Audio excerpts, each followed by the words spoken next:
Welcome to this video where I'm going to talk about my thoughts on Warmachine after having finished painting up my first Warmachine army.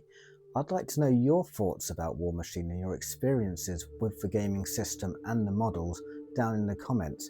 But first, let me tell you what I think. This is a bit of a follow-up video to the previous one I did on my first impressions of Warmachine, and this I suppose is my second impressions of Warmachine.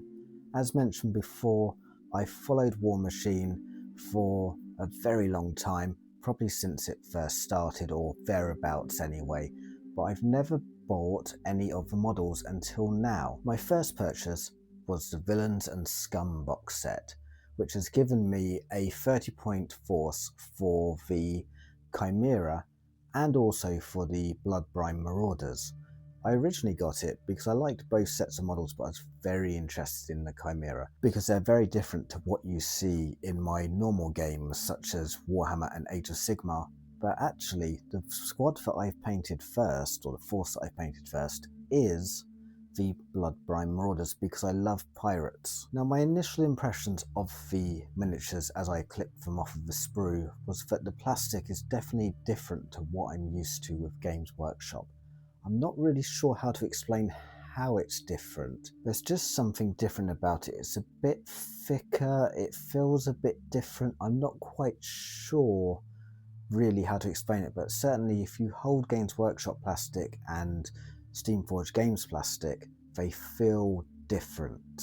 At first I wasn't too sure about this, but now, once the models are built, once you start painting them, you really can't tell the difference. So that was a very pleasant surprise for me after my initial thoughts of opening the box and feeling the plastic. The fact that once you start painting it, you don't really notice. I suppose you get used to what you're working with. The 30-point forces that come in these box sets, they have a unit, a couple of solos, a warcaster, or in this case a warlock, and a warbeast. And I left the Warbeast to last to paint, even though that is what most people are very excited about with Warmachine, and what they're most known for is the Warbeasts and the Warjacks. I left him till last, and I'm quite glad I did. It allowed me to really focus on the other troops. The really great thing about Warmachine comes from the way the models are, and that is that they are all characters. Even the squad of 3 that I have in my force, they are individual characters, and I'll talk a little bit more about that when I talk about the rules. But it was really nice to have a little army of 7 models where each one I could treat as an individual and not have to rush through it to get the army complete.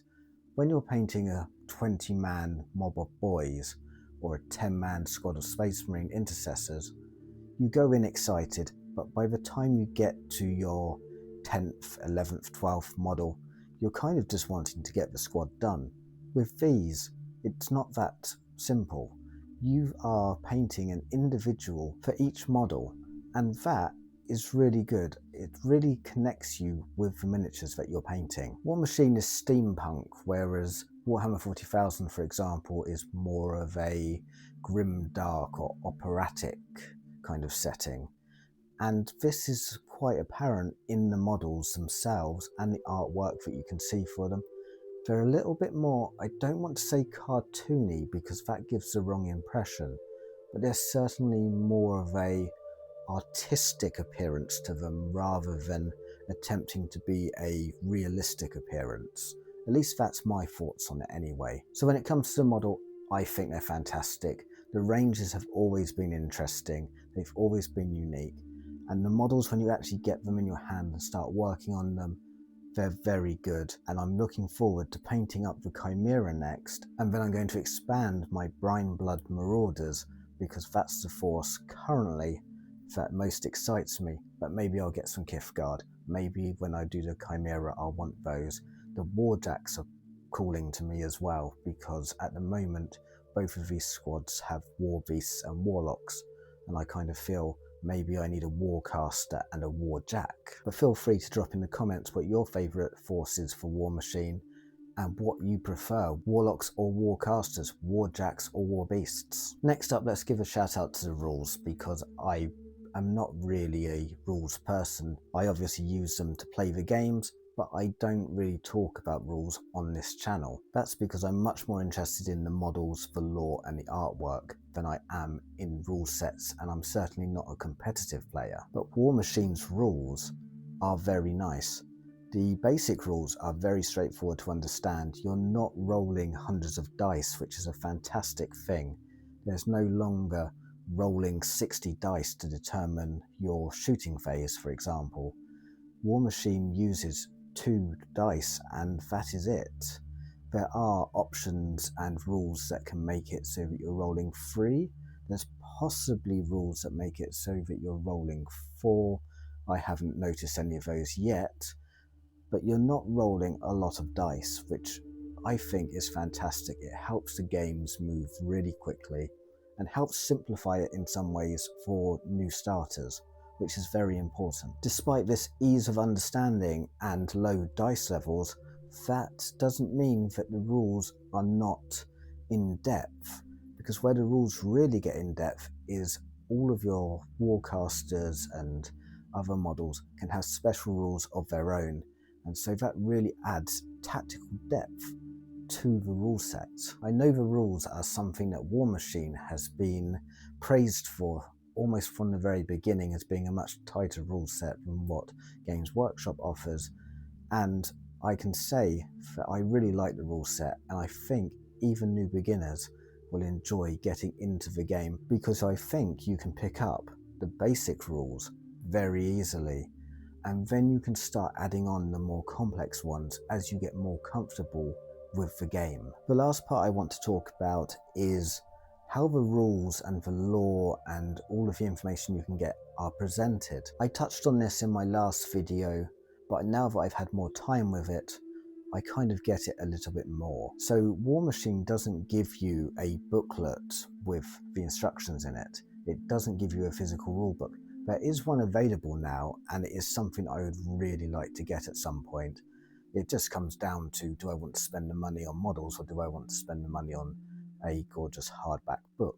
The hardback book has the basic rules in it, but also has loads of artwork and background material, which is what really appeals to me, and it's nice to have it in a physical format. But Warmachine's rules are available for free. Yes, you heard that right. They give you their rules for free in their app. You don't have to sign up. There is a paid version that gives you access to more lore and some other bits and pieces, but the rules for all of the models and for the game are completely free in their app. All of the instructions for building the models are on their website, so that's all digital as well. I'm not a huge fan of that personally. I like to have a physical instruction manual. I tend to lay the pieces out. However, I haven't tried Warmachine's resin models yet, which is something I'm excited to do in the future, and they don't come really needing to be assembled. But back to the app, because I got a little bit sidetracked there, and that is the fact that because it's all free, that is fantastic, but I am still someone who likes to have a physical copy of things. Also, the app can be a bit clunky, but where it really excels is when you're playing the game, you can have all the rules just for your force right there to look at. And also the damage for each of your miniatures is tracked in the app. So that, I think, is really fantastic, and that is something that I hope they build on in the future, is being able to use the app whilst playing the game. I used it on my phone for this, which isn't the greatest. I imagine if you use it on a tablet that it would be much better. But certainly it's a great concept, and you can't really go wrong with the fact that the stuff is free. So my hot take on Warmachine, having been a long time fan, someone who's been long time interested, and now has finally painted their first 30 points of miniatures, is I think it's something worth carrying on with, and I think it's something very interesting. The lore has always been rich and deep, the factions have always been unique, the models have always been unique, and I'm really looking forward to seeing what these 3D printed resin models that they have are like.